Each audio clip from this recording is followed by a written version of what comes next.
Good evening, and thanks for tuning in to Bite Size Book Reviews. This is a short story collection called Never Have I Ever, Stories by Isabel Yap. So this collection is a little bit unusual in that it actually has short stories written in first, third, and second person. It also has both past tense and present tense. Several of the stories are set in the Philippines, and all stories contain some kind of fantastical element, like whether it's fantasy or science fiction. I think my favorite would probably be one called All the Best of Dark and Bright. It's kind of a romance story, but also a little bit of a confusing one. The main character is a young man called Macho, like that's his nickname because when he was little he made like a lot of muscle man poses and the nickname unfortunately stuck. And the story begins when he's dumped by his girlfriend, like right before summer. Her name is Melanie. Shortly after that, he has a really mysterious encounter with a naked lady in a bamboo grove, and it turns out that she's kind of this reincarnation, I guess, of the female half of a couple who supposedly, I guess, gave birth to the like former generations of people in the Philippines, and it kind of implies that somehow Macho's story and like his ex-girlfriends and then like this woman and her husband of many lifetimes, like all of their stories are somehow tied together. So I think that was kind of an really interesting way to tell a romance story.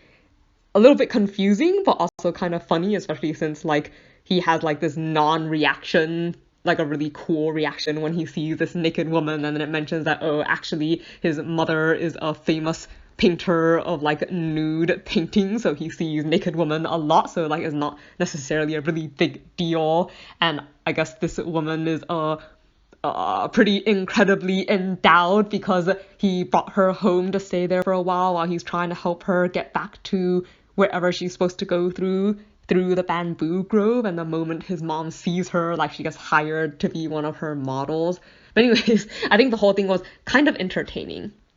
Other stories that stood out more to me, I think, would be for instance, A Spell for Foolish Hearts. So that one is set in San Francisco and is on a witch who technically works as a designer but also part-time as a sort of potion maker in a shop that sells sort of like magical remedies.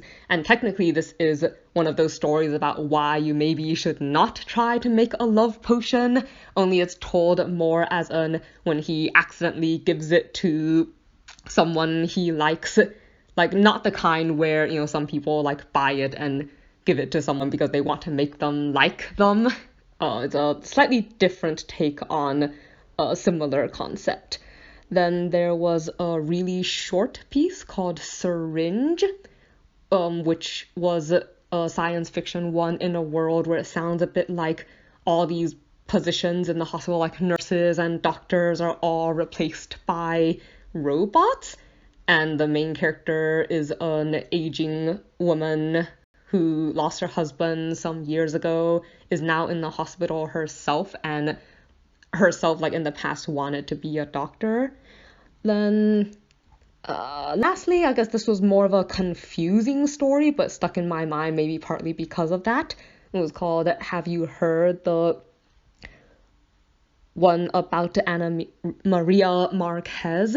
So this story was set at a school and began with this girl telling her friend that she had opened her third eye, and the whole story is interspersed with these, you know, kind of like the schoolhouse urban legend type thing where it's like, oh, so and so was bullied and committed suicide, so her ghost now haunts the bathroom. Only like all these different stories of a girl who died strung throughout the narrative, like if you pay attention, they're all the same girl. So I think that entire thing was just kind of interesting and kind of confusing. So yeah, I guess some basic warnings though for this collection. I personally cannot stand second person. I think there are only 2 stories written in second person, but I did not read either of them. There are also some mentions of fairly graphic violence and a few references to child abuse.